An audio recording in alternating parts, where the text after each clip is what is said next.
Over the years of hosting the Swamp Dweller channel, I've been sent what seems like hundreds upon hundreds of stories of these crazy deer-like creatures. What are they? Are they skinwalkers? Are they these not deer? Are they tall deer? Or is it a mix of all three? Welcome back to the swamp, my friends, and welcome if you're new. Today I'm going to be sharing some creepy and downright strange, not deer horror stories sent in by viewers just like you. As always, if you have a story you'd like to share in a future episode, be sure to submit it at swampdweller.net or at r/thedarkswamp on Reddit. Don't forget to backhand the like button so it knows you mean business. Subscribe if you're new, it helps the channel grow. And get ready for these creepy and downright strange, not deer horror stories that'll freak you out tonight.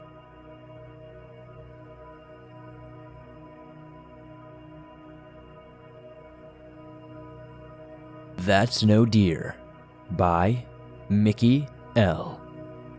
My name is Mickie. I have no other explanation for this story, so I thought I'd share it here. I just turned 16 years old and decided on my birthday to stay and visit my sister, who lives in Cleveland, which is about an hour's drive away from my hometown. I had been there for a few days already, and since my birthday is on the 23rd of June, the 4th of July is right around the corner. I had been upstairs in the attic for a few days sleeping, playing GTA, and doing some other things to keep me occupied because I had nothing else to do since I couldn't drive yet and my sister was at work most of the time. One night, my sister Morgan and her boyfriend Nate were sitting downstairs in the living room watching TV when Nate asked if we wanted to go to this secluded park and light some fireworks off. I immediately said sure because I had nothing better to do and I knew some of the parks were secluded from the big city from Cleveland. So, after about an hour of persuading Morgan to go, we all jump into his car. It's about 75 degrees out and it's about 1:30 a.m. It's a relatively nice night. We were driving for about 15 minutes when we finally reached this park. We are going down this giant hill when it suddenly gets exceptionally dark. There's no light pollution and no other artificial light, just what you can see from the headlights. We're driving for 10 minutes when I see a deer on the side of the road, which is typical for a wooded park, right? I look out my window and for a brief second, I see what looks like a giant deer face with glowing yellow eyes jerk behind this tiny tree and disappear entirely. I don't usually get freaked out by deer, but something about how fast it moved and how it just disappeared made me feel unsettled. It just looked wrong, and I'm pretty sure deer's eyes shouldn't be glowing that way. We finally arrive at a parking lot facing a giant field and the other side being woods. I still had a very unsettling feeling that I could not shake off. When we got out of the car, I noticed it had gotten cold outside, which doesn't make sense because it was just warmer out a minute ago. I felt a noticeable chill. I was leaning on the car and my sister's boyfriend went to set up his firework. I still felt we needed to leave, but I couldn't shake off this feeling, so I told my sister that we should hurry up and go because I felt weird.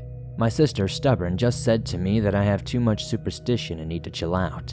I watched the fireworks go off and we all looked at the stars for a little bit. After getting in the car, we sat for a bit when I heard branches breaking and heavy footsteps. The feeling I had before worsened, so I told my sister and boyfriend we really had to get home.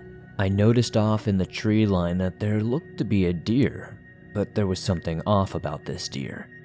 From what I could tell from the silhouette, it was standing on its hind legs, just staring at us, seemingly trying to hide behind a tree. While doing so, we eventually started driving off. Once we all got home, I still felt off about what I saw. I couldn't shake that feeling either. There was no way a deer had a big face like that, and there was no way it could stand on its hind legs just staring at people for such a long time. The feeling I got was not expected. Afterward, I went upstairs to my attic room where my sister and I watched TV. I like to leave my windows open because the breeze from the lake feels good at night. I also like listening to the traffic and crickets, and occasionally, you can hear the birds early in the morning.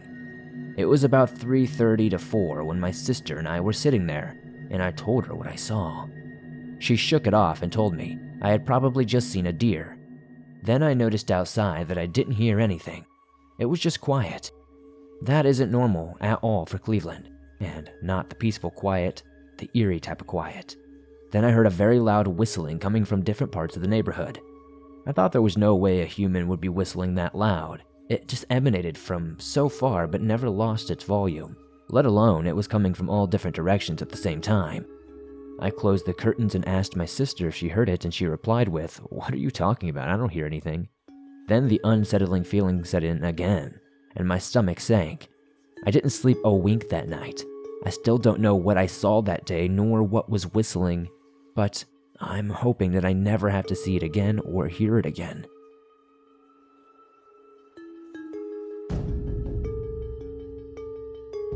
The Creature of Mirror Hollow by Eliza C. Thunder roared across the sky. The loud booms echoed overhead like a giant strolling through the area amidst the rain, which tapped on the windows like claws prying their way into the safety of the cabin. I was stranded, alone in the darkness of the wooden shelter. I found myself in a precarious predicament. I didn't get much time before the storm hit. It was so sudden, you may even say it was bizarre. The last thing I remembered before it all started was I had walked off the path to a side trail to forage for some stuff I had seen on TikTok that might be in the area. However, I noticed something was off. The trees, they just weren't right. I couldn't put my finger on it at first, but as I walked on, it hit me. None of the trees were different here, all completely symmetrical, almost as if someone copied and pasted one all over this part of the forest. Only then did I notice the sky. Inky black clouds blotted out the sun in an array of unnatural shapes, and the thick foliage overhead made it hard to see, but my visibility dropped to near blindness. I knew I had to find shelter and fast, but I didn't know where I was anymore. My only hope was the trail, which thankfully hadn't gone away yet. I didn't know where it went, but I knew it had to go somewhere, and indeed it had to end sometime soon. So that was my plan. I booked it full throttle down the trail. This was a mistake. As the first crack of thunder shook the sky, with it came the tears of God, an immense downpour and the likes I had never seen before. I had only been running for 10 minutes before my luck ran out, and I slipped into the wet earth beneath me. Falling hard and forward, a blinding white flash illuminated my downfall. I could see the cabin ahead of me, right before I ate a serving of mud pie. The shelter was within my grasp at last. I didn't get up right away though, and I think I regret that the most, because then I heard it. Among all the noises, one stood out as I rested my eyes. It was faint, but it was there. A wet slapping noise was quick, like bare feet in the mud headed this way but not on the trail. As it grew closer, you could hear the trees falling as they tore through the dense forest, each crash distant, rumbling the earth as if it was competing with the sky's voice. My heart fell 10 stories in my chest as the threat was realized. I only came out here for some fungi, not for whatever this thing was. I tried quickly to get up, desperately trying to avoid slipping as I did. I hurried to the cabin as the sky and earth shook together in an elaborate song for the lightning to dance to. That thing drew near as I made it to the door. I prayed for the first time in my life that it wouldn't be locked, and to my amazement it was not.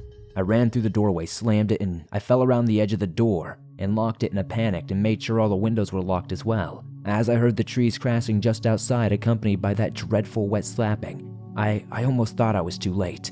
But I had found it, a latch. I couldn't help but chuckle as I realized just how little this would probably do.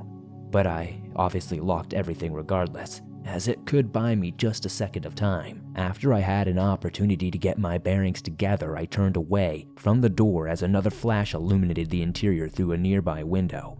There was a table upside down in the middle of the room. Everything was coated in a thick layer of dust, and chairs were knocked over and astray. There appeared to be no other furniture and only 2 rooms, the second being the bathroom. There was no food, water, or any sign of life.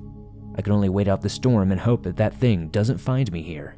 That brings us to where we are now, suffocated in the blackness inside the far corner of the cabin. The tension in the air as thick as I desperately racked my brain for an idea. My thoughts were interrupted by terror as a loud slam made the door shudder, followed by a horrible scream. It was so shrill I had to cover my ears. I thought they might explode. My head was pounding as it ceased its screaming. Not waiting for a second assault on my ears, I quickly checked for a bathroom. Maybe it'd have a small window I could climb out of. Unfortunately, the window in the main room was close to the door, and I knew I couldn't outrun that thing. I couldn't let it see me leave the cabin. I entered the bathroom instantly. Seeing a lack of any window, I wanted to give up and cry, but there had to be something. Anything. I returned to the main room just as quickly as I had left. I screamed, my voice filled with terror and despair as I saw it. A bright flash lit up just enough to catch a glimpse of it as it stood crouched outside the window peering in. its empty black sockets devoid of life but filled with rage. It was a deer skull, no doubt. It wasn't too tall, and its anatomy was all wrong, almost broken as if it were in agony and its bones were screaming. It radiated death, and I was frozen in its cold stare.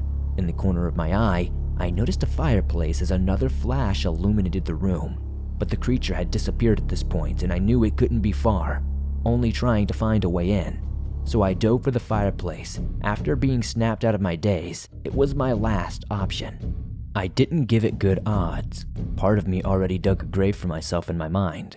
I didn't get far inside before the sound of wood splintering shattered any hope I had left. The door flew off its hinges against the back wall, the creature audibly slamming into the wall with it probably having jumped full force into it. I made sure to tuck my feet in amongst all the commotion. But my breathing panicked and I had difficulty calming myself down. I was sure it would find me, as I could hear the wood groan under the weight of each step it took as it searched around. One heavy thud after the other, slow and deliberate. Each one sent an icy chill down my spine. Then the smell hit me. It must have been just in front of the fireplace. It smelled like earth and rot with the metallic blood smell mixed in. It was putrid, like a decaying corpse in a shallow grave. But it was much worse. My throat felt ticklish. The stench was too much and I couldn't hold it any longer. I gagged hard, spitting up below. It snarled and its maw snapped with a primal hunger as it shoved its head inside the base of the fireplace. I screamed in horror as hot tears steamed down my face, desperately trying to go up further in the fireplace. As I thrashed, I managed to make it about 5 feet up the chimney, but it too was trying to cram its massive frame inside. My muscles were sore and I was tired. I felt like giving up as I watched it well. I sobbed and screamed, my arms and legs were shaking under the strain as I pressed hard against the inside of the chimney. Finally, I felt my consciousness begin to fade under the stress as I looked down at the creature, its vicious snarling and biting never ceasing as it seemingly got closer and closer, and that's the last thing I remember before I fainted inside the chimney. I thought that would be the last time I'd ever be alive. However, I woke up, which was a surprise. I didn't think that was possible.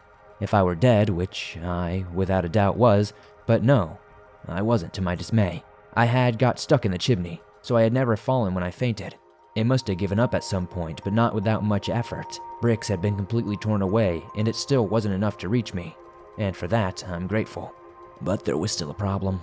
I was still stuck in the chimney, and the cabin was abandoned. No one would be coming here purposely. I didn't even know where it was. Was there even hope for an escape in this strange forest of identical trees? Or was I doomed as soon as I went off the main trail? I really can't tell. I'll only be able to live so long stuck in the chimney without food or water. I've been trying to get unstuck for about an hour now, and my phone is about to die.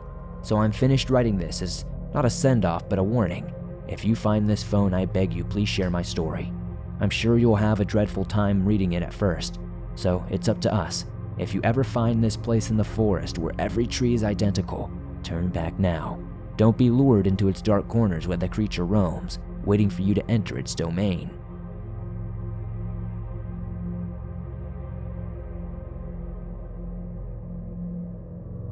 Joshua Tree Not Deer by Anonymous. I went to Joshua Tree National Park a few days ago in an Airbnb with 3 of my friends. The house was a nice size and had to be accessed by an unpaved dirt road. The closest place to us was maybe a mile or 2 away. All the homes in this area have private driveways. On one of our drives back from getting groceries, I saw an animal run away from our headlights very fast, but I couldn't quite make it out. I assumed it had to be a deer, or something along those lines because of how big it was. But all I had seen thus far were desert quails. That night I dreamt that my friends and I were searching for something, and we were taken to a basement of all things, and it was full of all sorts of strange oddities. It was a small house with a red door. We went inside, but I don't remember what was there. This may or may not have anything to do with my experience. I read that dreams do often correlate with experiences, though. On one of the nights of our stay, we had a bonfire and did some stargazing. I had to pee at one point, so I went inside and was gone for maybe 5 minutes max. When my friend and I returned, my 2 other friends weren't sitting by the fire anymore. So I just sat and waited for a couple of minutes for them to come back. But I went inside to check on them eventually, but they weren't there either. We go back out and start calling for them and get no response. Instead, we hear coughing coming from the right side of the house, where the pool area was. We immediately knew it was our friend because they had been reserved. Our first instinct was to find and help them. At some points during our trip, we had gotten concerned that they were sick, but they ended up feeling much better. We start looking for them by the pool, but we call again and we get no response.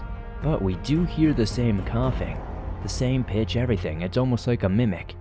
It was the same cough maybe 4 or 5 times in a row. We thought our friend was throwing up or maybe smoking. Usually when we called for them though, they would answer immediately. Except for this time, there was just more coughing. The last time we called, they had finally answered and started coming around from the opposite side of the house from where we were. Unfortunately, the sounds of them walking and talking went from the left side of the house just seconds after we heard them coughing on the right side, and they were utterly oblivious to everything that was happening. They had no idea about the coughing and didn't even hear us calling until they got closer to the house. As soon as I realized the coughing was a lure for us, it confirmed that something had been keeping an eye on us. Based on what I've read, I'm not sure if this is a Skinwalker experience, a not deer experience, or something similar. I'll answer any questions. I also need to know if I should go get cleansed. This can't be chalked up to hearing things because of weed. We all have high tolerances, and weed doesn't make you hear things. Anybody who says that has clearly never really smoked. We were both very aware, and I was probably the soberest. It was hushed, too. We had to turn off the music because we were talking. We ended up smoking later that night, and the friend we thought we heard coughing had such a soft cough that you could barely listen to it. The pitch of the coughing we heard specifically sounded like our friend, but as if it was stuck in their throat or throwing up.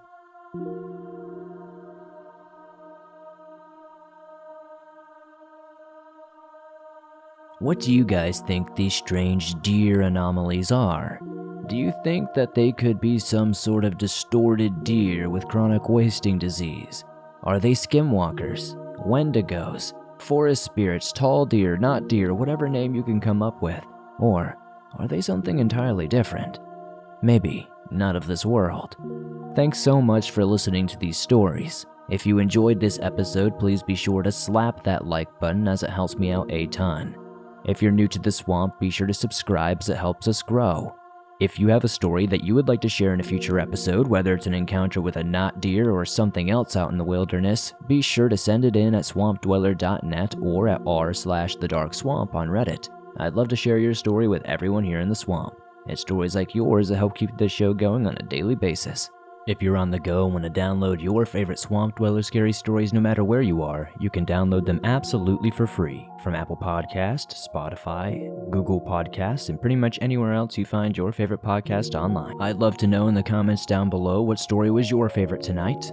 If you made it all the way to the end, be sure to comment the code word 1815 to confuse people who didn't make it to the end and to also let me know how many of you did. Thank you guys as always for supporting the swamp. Oh yeah, I also just jumped over on TikTok, so if you're looking for short 1 to 2 minute little videos about strange missing 411 stories and the great outdoors in general, be sure to follow me over there. I'll see you guys soon with another creepy episode.